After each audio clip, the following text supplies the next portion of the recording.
This is mushroom and black chickpea kofta curry. Succulent, hearty koftas soaking up a rich, velvety gravy. It's one of those dishes that feels a little special but is actually quite doable. So let's get started. First, roughly chop some mushrooms.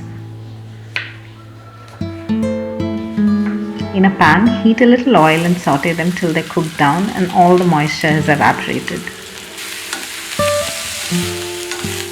Let this cool completely. Once cooled, transfer to a mixer along with about 3/4 cup of boiled black chickpeas and a pinch of salt. No water here. Keep it as dry as possible. Blend it but not too smooth, we want a bit of texture. Now add a spoon of ginger garlic paste, some Kashmiri chilli powder and cumin powder. To bind, add about 4 to 5 tablespoons of gram flour or just as needed depending on the mixture.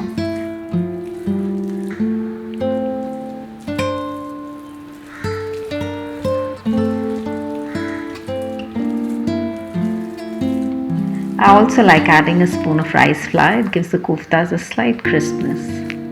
Mix well and shape into smooth tight balls.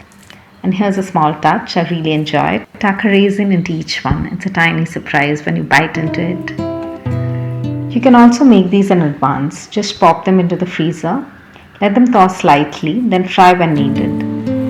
Next, take about 20 to 25 makhanas of ox nuts. Toast them until crisp and set aside. Now slice 3 large onions. Fry them in hot oil. Doing this in batches works best. Stirring continuously until golden and crisp. In that same oil, gently fry the koftas until golden brown. Take your time here. Make sure they're cooked through.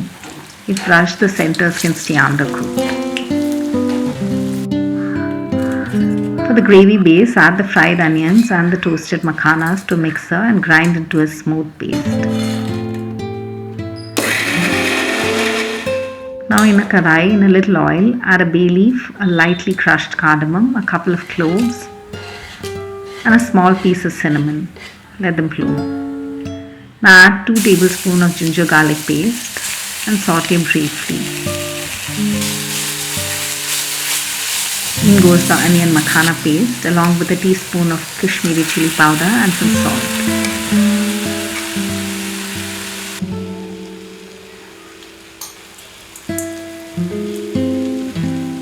Let this cook gently.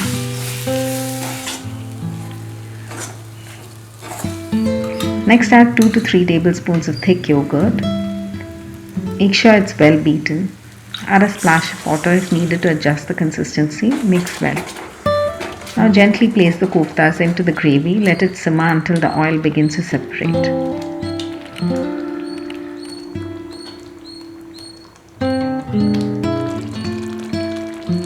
Finish with about a teaspoon of garam masala. Switch off the heat. And just a tiny splash of Kewra water. Cover and let those delicate flavors settle in. And that's it. Subtly aromatic, rich yet balanced. This mushroom and black chickpea kofta curry is quite something. It pairs beautifully with chapatis or rice. We've gone with a light pulao.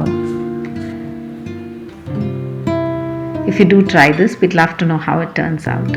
And for more recipes like this, don't forget to subscribe. Until next time, take care and ta-ta!